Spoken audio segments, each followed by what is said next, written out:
नमस्कार मित्रों, आर्य टीवी के इस आध्यात्मिक चैनल पर आपका पुनः विनम्र स्वागत है। आज के इस नए एपिसोड में हम मनाचे श्लोक के 200वें श्लोक का विवेचन सुनेंगे। तो आइए शुरू करते हैं आज का एपिसोड। आज का श्लोक इस प्रकार है। कळे आकळे रूप ते ज्ञान होता, तेथे आटली सर्व साक्षी अवस्था।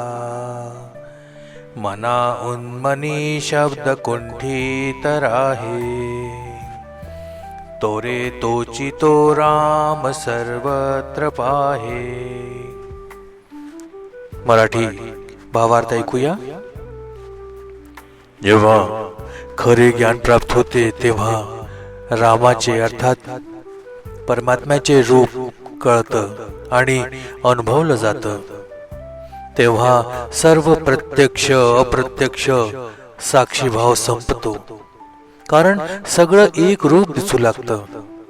मन उन्मनी अर्थात विचार शून्य अवस्थेत पोहोचतं आणि शब्द अपुरे पडतात। अशा स्थितीत फक्त तोच तो राम सर्वत्र अनुभवास येतो। हिंदी भावार्थ सुनते हैं। जब सच्चा ज्ञान प्राप्त होता है तब परमात्मा का वास्तविक रूप समझ में आता है। उस समय सब कुछ देखने वाला भाव समाप्त हो जाता है, क्योंकि सब एक ही राम एक ही रूप में दिखाई देता है। मन विचार शून्य हो जाता है और शब्द वहां नहीं पहुंच सकते। उस स्थिति में हर जगह केवल वही राम दिखाई देते हैं और वही एकमात्र सत्य है। आइए विवेचन सुनते हैं। जब साधक आत्मबोध की दिशा में प्रगति करता है तब वह स्थूल और सूक्ष्म के पार जाकर उस परम तत्व की झलक पाने लगता है, जिसे शब्दों में बांधना संभव नहीं होता। इस श्लोक का प्रारंभ ही कळे आकळे रूप ते ज्ञान होता इससे होता है। अर्थात जब वह रूप जो परब्रह्म है प्रत्यक्ष अनुभव में आता है तब वह केवल जानकारी या विचार नहीं रह जाता, बल्कि ज्ञान रूप में साक्षात अनुभूत होता है। यह कळे और आकड़े जानना और पहचानना यह द्वैती स्थिति है जो अद्वैत की ओर संकेत कर रही है। कळे का अर्थ है किसी वस्तु का अनुभव होना और आकड़े का अर्थ है उसकी पूर्णता का बोध होना। जब यह दोनों एक रूप होकर केवल ज्ञान में विलीन हो जाते हैं तब वह ज्ञान केवल बौद्धिक नहीं रहता, वह आत्म साक्षात्कार बन जाता है। परमात्मा के रूप का यह ज्ञान तब होता है जब साधक में ज्ञान की पूर्णता होती है। वह मन और बुद्धि की सीमाओं से बाहर जाता है। यहाँ शब्द और व्याख्या की शक्ति समाप्त हो जाती है और वही क्षण होता है जिसे संत अनुभव कहते हैं, न कि केवल विचार या दर्शन। तेथे आटली सर्व साक्षी अवस्था, वहां सर्व साक्षी अवस्था समाप्त हो जाती है। यह बात बहुत सूक्ष्म और गूढ़ है। सामान्यतः सर्व साक्षी अवस्था को अंतिम और सर्वोच्च स्थिति माना जाता है, लेकिन यहाँ रामदास स्वामी कह रहे हैं कि जहाँ ज्ञान साक्षात होता है वहां यह साक्षी अवस्था भी समाप्त हो जाती है। क्यों? क्योंकि साक्षी होने के लिए एक भिन्नता होनी चाहिए, एक देखने वाला और एक दृश्य। लेकिन जब सब कुछ राम ही हो जाता है, जब कोई भिन्नता नहीं रहती, तब साक्षी रहने का कोई औचित्य नहीं रहता। यह वह अवस्था है जहां देखना, देखने वाला और देखा जाने वाला ये सब एक हो जाते हैं। अद्वैत की चरम स्थिति में साक्षी रहना भी एक सीमा बन जाती है, क्योंकि वह भी सूक्ष्म अहंकार का रूप बन सकता है। जब पूर्ण तल्लीनता होती है तब आत्मा परमात्मा में विलीन हो जाती है। तब साक्षी का भाव भी नष्ट हो जाता है, क्योंकि वहां कुछ भी भिन्न अनुभव करने के लिए बचता ही नहीं है। मना उन्मनी शब्द कुंठित राहे, इस अवस्था में मन उन्मनी हो जाता है। उन्मनी योग का एक गूढ़ शब्द है। यह वह स्थिति है जहां मन की चंचलता समाप्त हो जाती है और वह विचार शून्य शांत स्थिति में प्रवेश करता है। साधारणतः मन विचार करता है, योजनाएं बनाता है, परिकल्पनाएं करता है, लेकिन जब मन उन्मनी हो जाता है तब वह समत्व और मौन की स्थिति में आ जाता है। यह वही मन है जो अब तक परमात्मा को पाने की चेष्टा में सक्रिय था। अब वह शांत हो गया है, क्योंकि अब कुछ पाने को शेष नहीं है। प्राप्ति पूर्ण हो गई है, अब प्रयास की कोई आवश्यकता नहीं है।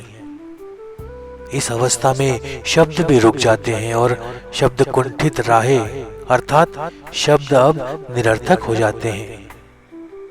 वे वहां कुछ व्यक्त नहीं कर सकते। शब्दों की सीमा है, वे केवल संप्रेषण का माध्यम है, लेकिन जब अनुभव असीम और अपरिमेय हो जाता है तब शब्द चुप हो जाते हैं। यही कारण है कि संत ज्ञानी और योगी मौन को प्राथमिकता देते हैं। मौन वहां नहीं है जहां कुछ कहा नहीं गया, बल्कि वहां है जहां कहने के लिए कुछ शेष नहीं बचा, क्योंकि जो है वह केवल अनुभव किया जा सकता है। तोरे तोची तो राम सर्वत्र पाहे, अंततः साधक को यह बोध हो जाता है कि वही तो राम है, वही राम है, वह सर्वत्र है, न कोई द्वैत है न कोई दूसरा। यह तोरे तोची तो की शैली में पुनरुक्ति है, जो इस बात पर बल देती है कि जो भी देखा जा रहा है, जाना जा रहा है, वह एक ही सत्ता है, वही राम है। यहाँ राम कोई मूर्त या व्यक्ति नहीं है, बल्कि पूर्णता, सर्वत्रता, आत्मा, परब्रह्म का प्रतीक है। जब साधक उस स्थिति में पहुंचता है जहां उसे भीतर बाहर सूक्ष्म स्थूल सभी में केवल एक ही सत्ता का दर्शन होता है, तब वह कह उठता है, तोची तो राम, वही है, वही राम है और कोई नहीं। यह अनुभव किसी मानसिक तर्क से नहीं आता। यह अनुभव होता है जब मन और वचन दोनों शांत हो जाते हैं। तभी साधक उस सत्य को प्रत्यक्ष देख पाता है, जो पहले केवल एक कल्पना, एक विचार, एक श्रद्धा के रूप में था। वह राम जिसे वह बाहर मंदिरों में खोजता था, वही राम उसे अपने भीतर और सब जगह स्पष्ट दिखने लगता है। और तब सर्वत्र पाहे, हर ओर केवल वही दिखता है। इसका अर्थ है कि अब भेद नहीं रहा, अब कोई अलगाव नहीं, कोई द्वैत नहीं, केवल राम है। यह वह अवस्था है जिसे संत ज्ञानेश्वर ने एक में एक जो अंति कहा। वही संत तुकाराम ने आपुल्या जानावा आपणासी ऐसा कहा, और जिसे उपनिषदों ने अहम ब्रह्मास्मि कहकर दर्शाया है। मित्रों, समयाभाव के कारण इस श्लोक का यह प्रथम भाग हमने यहां प्रस्तुत किया है। अगला भाग कल आपको सुनने को मिलेगा। आज के इस भाग को हम यहीं समाप्त करते हैं।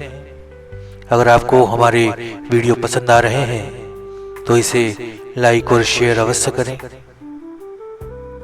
चैनल को आपने अभी तक सब्सक्राइब नहीं किया है तो मेरा आपसे विनम्र अनुरोध है कि इसे अभी सब्सक्राइब करें, ताकि आने वाले वीडियो की नोटिफिकेशन आपको समय पर प्राप्त हो सके। तो मिलते हैं मित्रों कल के इसी श्लोक के दूसरे भाग में। तब तक के लिए जय जय रघुवीर समर्थ। नमस्कार।